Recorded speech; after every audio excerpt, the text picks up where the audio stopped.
السلام علیکم ورحمۃ اللہ وبرکاتہ۔ ناظرین خوش آمدید کہتے ہیں، دورہ ترجمہ قرآن کا سلسلہ جاری، سورۃ النساء کی آیت نمبر 166 سے مطالعہ شروع کر رہے ہیں۔ اعوذ باللہ من الشیطان الرجیم، بسم اللہ الرحمن الرحیم۔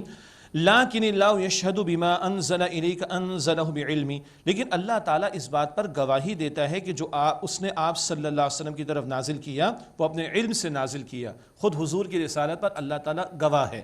والملائکۃ یشہدون، اور فرشتے بھی گواہی دیتے ہیں۔ وکفیٰ باللہ شہیدا، اور اللہ کافی ہے بطور گواہ۔ ان الذین کفروا وصدوا عن سبیل اللہ، بے شک جن لوگوں نے کفر کیا اور اللہ تعالیٰ کے راستے سے روکا، قد ضلوا ضلالا بعیدا، یقیناً وہ گمراہی میں دور جا پڑے۔ ان الذین کفروا وظلموا لم یکن اللہ لیغفر لهم ولا لیہدیہم طریقا، بے شک جن لوگوں نے کفر کیا اور ظلم کیا اللہ تعالیٰ انہیں ہرگز نہیں بخشے گا اور نہ انہیں ہدایت دے گا سیدھے راستے کی۔ الا طریق جہنم خالدین فیہا ابدا، مگر جہنم کے راستے کی اس میں وہ ہمیشہ رہیں گے۔ وکان ذلک علی اللہ یسیرا، اور یہ بات اللہ تعالیٰ پر بہت آسان ہے۔ اللہم انا نعوذ بک من عذاب جہنم، اے اللہ ہم تیری پناہ میں آنا چاہتے ہیں جہنم کے عذاب سے۔ اس کے بعد دو ٹوک انداز میں دعوت دی جا رہی اہل کتاب کو نبی مکرم علیہ السلام پر ایمان لانے کے حوالے سے۔ یا ایھا الناس قد جاءکم الرسول بالحق من ربکم فآمنوا خیرا لکم، اے لوگو تمہارے پاس تمہارے رب کی طرف سے حق کے ساتھ رسول آ گئے صلی اللہ علیہ وسلم، بس ایمان لے آؤ، اسی میں تمہاری خیر ہے۔ اب محمد مصطفیٰ علیہ السلام پر ایمان لاؤ گے تو تم مسلمان قرار پاؤ گے اور اسی میں خیر و نجات کا معاملہ ہوگا۔ وَإِن تَكْفُرُوا فَإِنَّ لِلَّهِ مَا فِي السَّمَاوَاتِ وَالْأَرْضِ، اور اگر تم انکار کرو گے تو بے شک جو کچھ آسمان و زمین میں ہے سب کچھ اللہ تعالیٰ کے لیے ہے۔ وَكَانَ اللَّهُ عَلِيمًا حَكِيمًا، اور اللہ تعالیٰ خوب علم رکھنے والا حکمت والا ہے۔ تمہارے انکار سے اللہ تعالیٰ کا کوئی نقصان نہیں ہو سکتا، نقصان تمہارا اپنا ہوگا۔ یا اہل الکتاب لا تغلوا فی دینکم، اے اہل کتاب اپنے دین میں غلو نہ کرو۔ یہ بات آل عمران میں بھی آئی تھی، اب پھر آ رہی ہے۔ دین میں غلو یعنی حد سے تجاوز نہ کرو، نہ عقیدے میں غلو کا معاملہ ہو جیسے کہ نصارہ نے کر ڈالا کہ مسیح علیہ السلام کو، عیسیٰ علیہ السلام کو خدا ہی قرار دے دیا، معاذ اللہ ثم معاذ اللہ۔ نہ عمل کے اندر غلو کا معاملہ ہو، نصارہ نے رہبانیت اختیار کر لی، ترک دنیا کی بری رسم اختیار کر لی، تو نہ عقیدے میں غلو نہ عمل میں غلو۔ وَلَا تَقُولُوا عَلَى اللَّهِ إِلَّا الْحَقُّ، اور اللہ تعالیٰ کے بارے میں حق کے سوا کچھ نہ کہو۔ إِنَّمَا الْمَسِيحُ عِيسَى ابْنُ مَرْيَمَ رَسُولُ اللَّهِ وَكَلِمَتُهُ، بے شک مسیح عیسیٰ ابن مریم علیہ السلام وہ اللہ کے رسول ہیں اور اس اللہ کا کلمہ ہے۔ ہاں، اللہ کے خاص کلمے سے عیسیٰ علیہ السلام کی ولادت ہوئی معجزانہ طور پر بغیر والد بی بی مریم علیہ السلام کے ہاں۔ اللہ علی کل شیء قدیر۔ القاها إلی مریم وروح من، وہ کلمہ جس کو اللہ تعالیٰ نے بی بی مریم کی طرف ڈالا اور وہ یعنی عیسیٰ علیہ السلام اللہ تعالیٰ کی طرف سے روح ہیں۔ سبحان اللہ، تو اسی لیے روح اللہ کہا جاتا ہے عیسیٰ علیہ السلام کو۔ اس کو تھوڑا سمجھ لیتے ہیں۔ جب ہم کہتے ہیں بیت اللہ، کیا ترجمہ ہے؟ اللہ کا گھر۔ کیا مطلب؟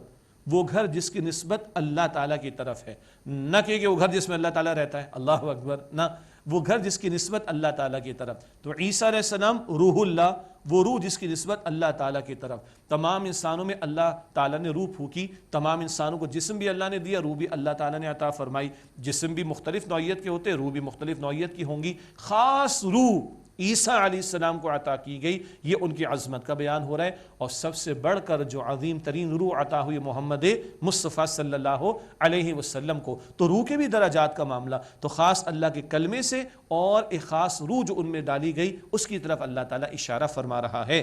فآمنوا باللہ ورسولہ، بس تم اللہ تعالیٰ اور اس کے رسولوں پر ایمان لاؤ۔ ولا تقولوا ثلاثہ، اور مت کہو کہ تین ہیں، معاذ اللہ۔ یہ تثلیث کا عقیدہ، ٹرینٹی کا عقیدہ مسیحیت کے ماننے والوں کے ہاں خدا، جبرائیل اور عیسیٰ تینوں مل کر خدا اور ہر ایک اپنی اپنی جگہ خدا۔ انا للہ و انا الیہ راجعون، آگے پڑھ لیں گے بعد میں۔ عیسیٰ علیہ السلام تو کھاتے بھی تھے، پیتے بھی تھے، خدا کیسے قرار دے رہے ہو تم ان کو؟ تم کہا جا رہا ہے مت کہو کہ تین ہیں۔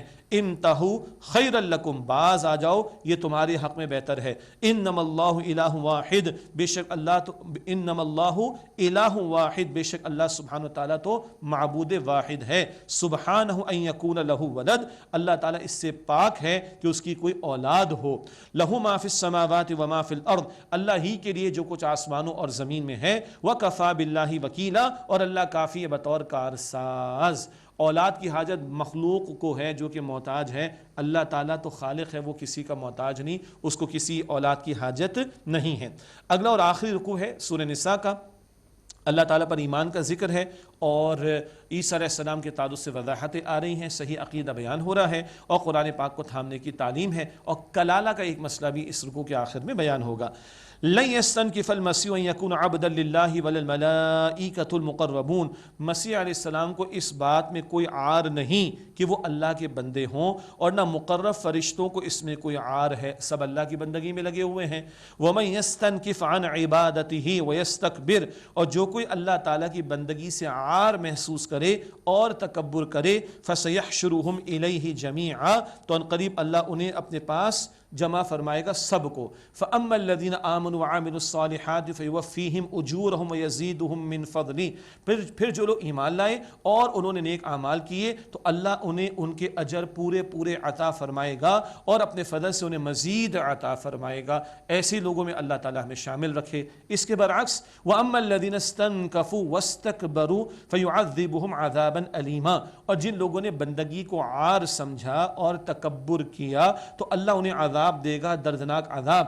ولا یجدون لهم من دون اللہ ولیا ولا نصیرا، اور وہ اپنے لیے اللہ سبحانہ وتعالیٰ کے سوا نہ کوئی دوست پائیں گے اور نہ کوئی مددگار۔ ایک اور انداز سے ان کو دعوت دی جا رہی ہے، اور اگلی آیت کریمہ میں قرآن اور صاحب قرآن صلی اللہ علیہ وسلم کی تعلق سے کلام ہے۔ یا ایھا الناس، اے انسانوں، قد جاءکم برہان من ربکم، یقیناً تمہارے رب کی طرف سے روشن دلیل آ چکی ہے تمہارے پاس۔ روشن دلیل کیا ہے؟ قرآن حکیم اور صاحب قرآن صلی اللہ علیہ وآلہ وسلم۔ یہ بینہ کا لفظ بھی قرآن پاک میں آتا ہے، بعد میں صورتوں میں ہم پڑھیں گے انشاءاللہ تعالیٰ، سورہ تغابن میں ذکر آ جائے گا اور دیگر مقامات پر، سورہ طلاق میں ذکر آئے گا، سورہ بینہ میں ذکر آئے گا کہ کتاب اور صاحب کتاب یہ دونوں بینہ ہیں، روشن دلیل ہیں۔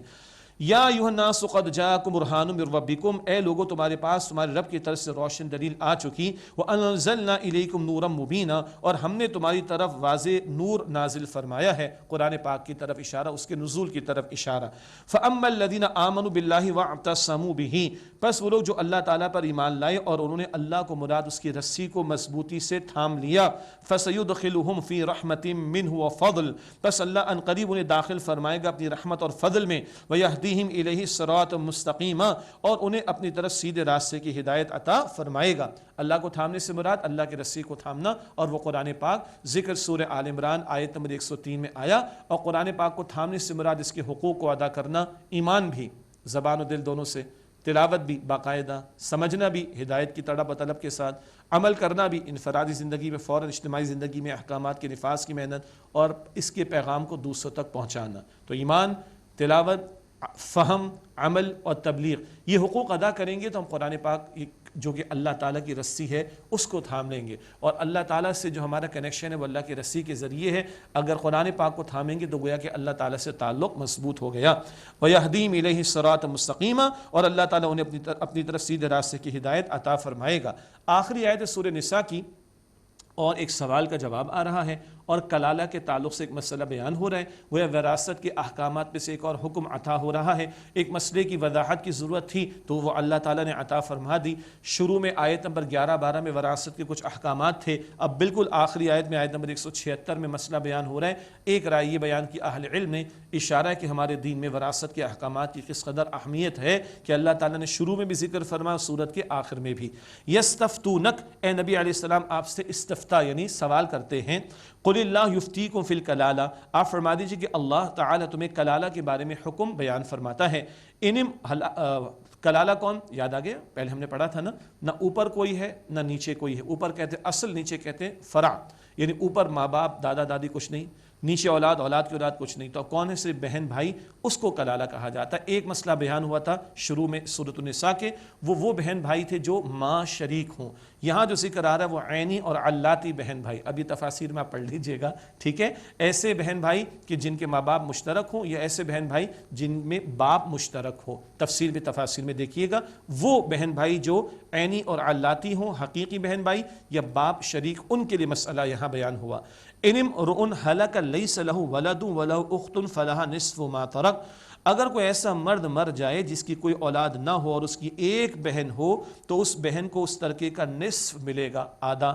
وہو یریثھا ان لم یکن لہا ولد، اور وہ بھائی اس کا وارث ہوگا اگر اس بہن کی کوئی اولاد نہ ہو، یعنی پورا مل جائے گا، بہن کو آدھا تو بھائی کو پورا۔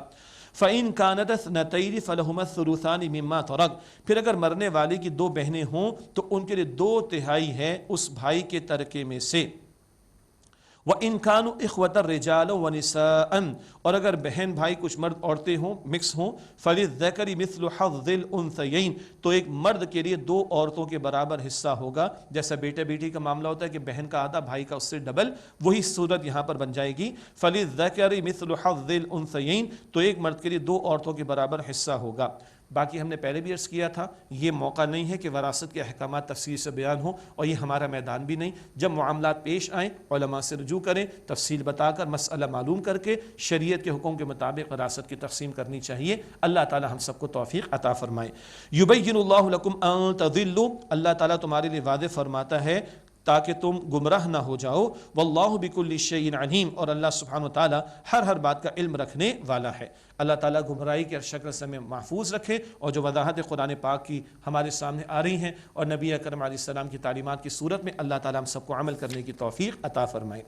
اب اس کے بعد سورہ نساء کی تکمیل ہو گئی، سورۃ المائدہ کا آغاز کر رہے ہیں۔ یہ ایک اور طویل مدنی صورت ہے، اور یہ 4 طویل مدنی صورتیں بالکل قرآن پاک کے شروع میں البقرہ، آل عمران، النساء، اب سورۃ المائدہ۔ سورۃ النساء کے تعلق سے ذکر آیا تھا کہ عورتوں کو تعلیم سورۃ النساء کی دی جائے، اس کی تعلیم ہے، احادیث کی روایات میں ذکر آتا ہے، اور مردوں کو سورہ مائدہ کی تعلیم دی جائے، اس کا ذکر بھی ہمیں ملتا ہے۔ سورۃ المائدہ میں 16 رکوع ہیں، اور رکوع میں مضامین کی ایک تقسیم ہے۔ پہلے 2 رکوعوں میں شریعت کے کچھ احکامات کا بیان ہمارے سامنے آئے گا انشاءاللہ۔ پھر 9 رکوع ہیں جن میں معاف کیجیے گا، سابقہ امت بنی اسرائیل کا ذکر بھی ہے، اور بنی اسرائیل کے ذکر کے ساتھ شریعت اور نفاذ شریعت کا موضوع بھی بڑی وضاحت کے ساتھ ہمارے سامنے آئے گا۔ تو 2 اور 9 11 رکوع ہو گئے۔ پھر 3 رکوع ہمارے سامنے آئیں گے، ان میں پھر شریعت کے احکامات کا بیان آئے گا، اور کچھ تکمیلی احکامات بھی آئیں گے، جیسے کہ شراب اور جوئے کی حرمت کا آخری حکم۔ تو یہ 9 اور 2 11 اور 3 کتنے ہو گئے جی؟ 14 ہو گئے۔ اور آخر میں 2 رکوع ہوں گے جس میں رسالت کا ذکر ہوگا، اور رسالت کے ذیل میں عیسیٰ علیہ السلام کا تذکرہ ہمارے سامنے آئے گا۔ تو ان 16 رکوعوں کی تقسیم انشاءاللہ ہم بعد میں بھی ذکر کریں گے۔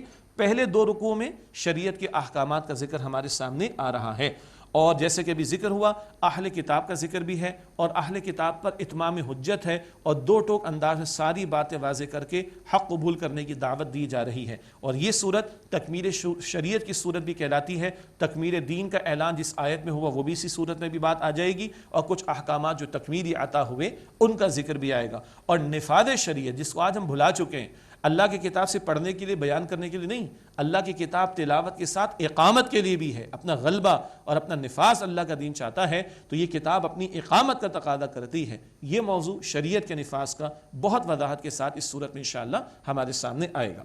اب آئیے سورۃ المائدہ کا مطالعہ شروع کرتے ہیں اللہ تعالیٰ کی توفیق سے۔ بسم اللہ الرحمن الرحیم۔ یہاں یہ بات بھی ذکر کر دیں، قرآن پاک کی دوسری منزل کا آغاز ہو رہا ہے۔ پہلی منزل سورۃ النساء پر مکمل ہوئی، 7 منزلیں قرآن پاک میں ہیں، اور ان کی اپنی حکمت بھی ہے، تفصیل کا بھی موقع نہیں، کسی اور موقع پر وقت ہوگا تو انشاءاللہ کچھ مختصر ذکر آپ کے سامنے کر دیں گے۔ سورۃ المائدہ، بسم اللہ الرحمن الرحیم۔ یا ایھا الذین آمنوا اوفوا بالعقود، اے ایمان والو اپنے عہد پورے کرو۔ وعدے کو پورا کرنے کی تعلیم دی جا رہی ہے۔ ہم تو کہتے اور سنتے ہیں وعدے کیا جو وفا ہو جائے، اور اللہ تعالیٰ اپنے کلام پاک میں وعدے کا ذکر بھی فرماتا ہے، اور ایک عظیم صورت جس میں شریعت کے احکامات کا بیان، اس کے بالکل شروع میں اللہ عہد کو، وعدے کو پورا کرنے کا حکم ہمیں دے رہا ہے۔ اور قرآن پاک میں سورہ بنی اسرائیل میں ہے، آیت نمبر 34 میں ان العہد کان مسئولا، بے شک وعدے کے بارے میں کل اللہ کے ہاں سوال ہوگا. ہم جو کہتے وہ کہتے رہے، جو غلط کہہ رہے ہیں وعدے کیا جو وفا ہو جائے، اللہ تعالیٰ سوال کرے گا وعدوں کے بارے میں. اب اس رکوع میں کچھ حلال و حرام کے حوالے سے احکامات بھی ہیں، اور کہاں ایک دوسرے کے ساتھ تعاون ہو کہاں نہ ہو اس کا ذکر بھی ہے، اور اہل کتاب کی عورتوں کے تعلق سے بھی نکاح کے ضمن میں کچھ رہنمائی دی گئی ہے. یا ایھا الذین آمنوا اوفوا بالعقود، اے ایمان والو اپنے عہد کو وعدے کو پورا کرو. احلت لکم بہیمۃ الانعام الا ما یتلی علیکم غیر محل الصید وانتم حرم، تمہارے لیے چوپائے مویشی حلال کیے گئے سوائے ان کے جو تمہیں سنائے جاتے مراد تلاوت کر کے بتائے جاتے ہیں، مگر شکار کو حلال نہ جانو جبکہ تم حالت احرام میں ہو. ان اللہ یحکم ما یرید، بے شک اللہ تعالیٰ جو چاہتا ہے حکم عطا فرماتا ہے. مویشی چرنے والے جانور یہ ہمارے لیے حلال کیے گئے، درندے، بیسٹ اور آدم خور قسم کے جانور یہ منع کر دیے گئے ہیں. اور کچھ حرمتیں احادیث مبارکہ میں بھی آتی ہیں، اپنے پنجوں سے وہ پکڑ کے نوچ کے کھانے والے وہ بھی حرام کیے گئے، اور کچھ حرام کی تفصیل احادیث میں بھی آتی ہے. پہلی بات کیا آئی؟ مویشی حلال ہے، چرنے والے جانور. دوسری بات کیا آئی کہ جو حرام ہے وہ تمہیں بتائے جا رہے ہیں، کچھ قرآن پاک میں حرمت اور کچھ احادیث مبارکہ میں. ہاں حالت احرام میں کچھ پابندیاں آ جاتی تو حالت احرام میں شکار نہیں کر سکتے، البتہ آگے وضاحت آ جائے گی، خشکی کا شکار جو ہے وہ منع ہے.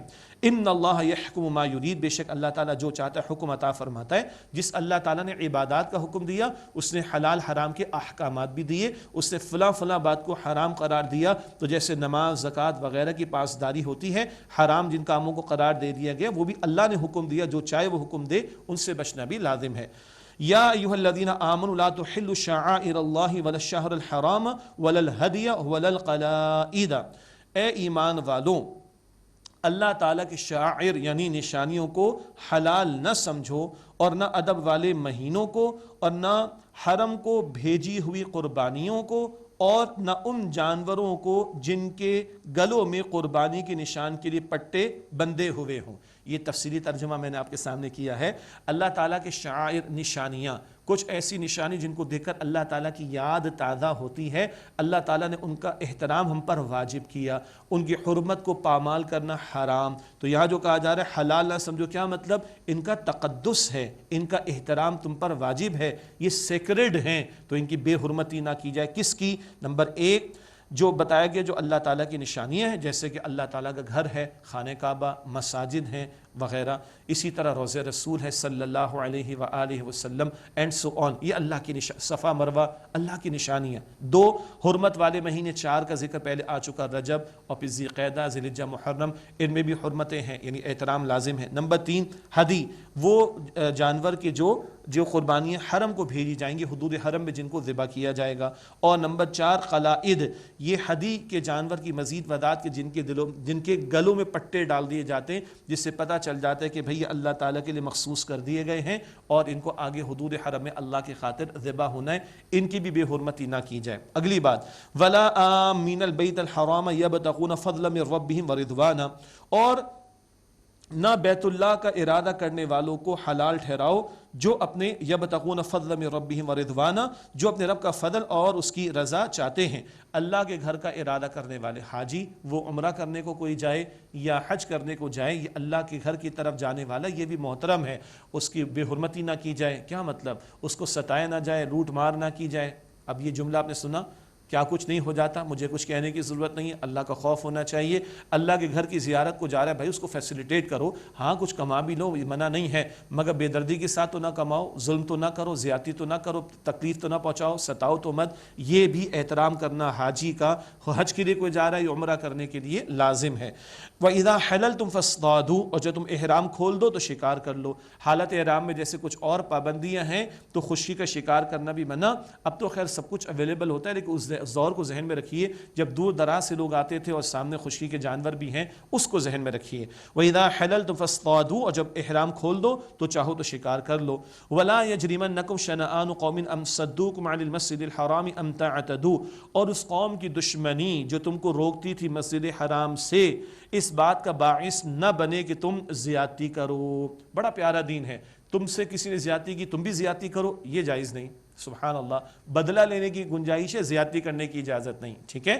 حدیبیہ، صلح حدیبیہ کا موقع سن 6 ہجری کا، مسلمانوں کو عمرہ ادا کرنے سے روک دیا گیا، تو کہیں اس پر تم زیادتی کرنے پر نہ آ جانا، اس سے روکا گیا۔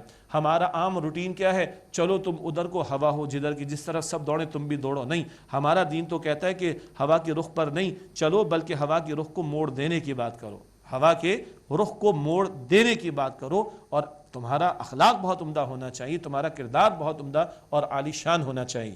اس کے بعد ایک بڑا پیارا اصول بتایا جا رہا ہے معاشرتی معاملات میں، وَتَعَاوَنُوا عَلَى الْبِرِّ وَالتَّقْوَىٰ، اور نیکی اور تقوی کے کاموں میں ایک دوسرے کے ساتھ تعاون کرو، وَلَا تَعَاوَنُوا عَلَى الْإِثْمِ وَالْعُدْوَانِ، اور گناہ اور زیادتی کے کاموں میں ایک دوسرے کے ساتھ تعاون نہ کرو، وَاتَّقُوا اللَّهَ، اور اللہ تعالیٰ کا تقوی اختیار کرو، إِنَّ اللَّهَ شَدِيدُ الْعِقَابِ، بے شک اللہ تعالیٰ کا عذاب سخت ہے۔ اللہ اکبر، یہ ہے بڑا پیارا اصول۔ خیر نیکی جہاں بھی ہے تم اس کے اندر اپنا حصہ ڈالو، شر بدی جہاں بھی ہے اس کے روکنے میں اپنا حصہ ڈالو۔ تو نیکی اور تقوی کے کاموں میں تعاون کرو، کہیں بھی ہو، جہاں کہیں بھی ہو، اور بدی اور زیادتی کے کاموں میں تعاون نہ کرو، چاہے اپنا ہی بدی میں مبتلا ہو، ظلم میں مبتلا ہو، تعاون نہ کیا جائے۔ تو تعصب سے بچتے ہوئے عالی شان کردار کا اظہار کیا جائے، یہ اصول اللہ تعالیٰ کا دین ہمیں یہاں پر عطا فرما رہا ہے۔ یعنی ہماری کمٹمنٹ افراد کے ساتھ نہیں ہے، مشن کے ساتھ ہے، اور خیر کے ساتھ ہماری کمٹمنٹ کا معاملہ ہونا چاہیے۔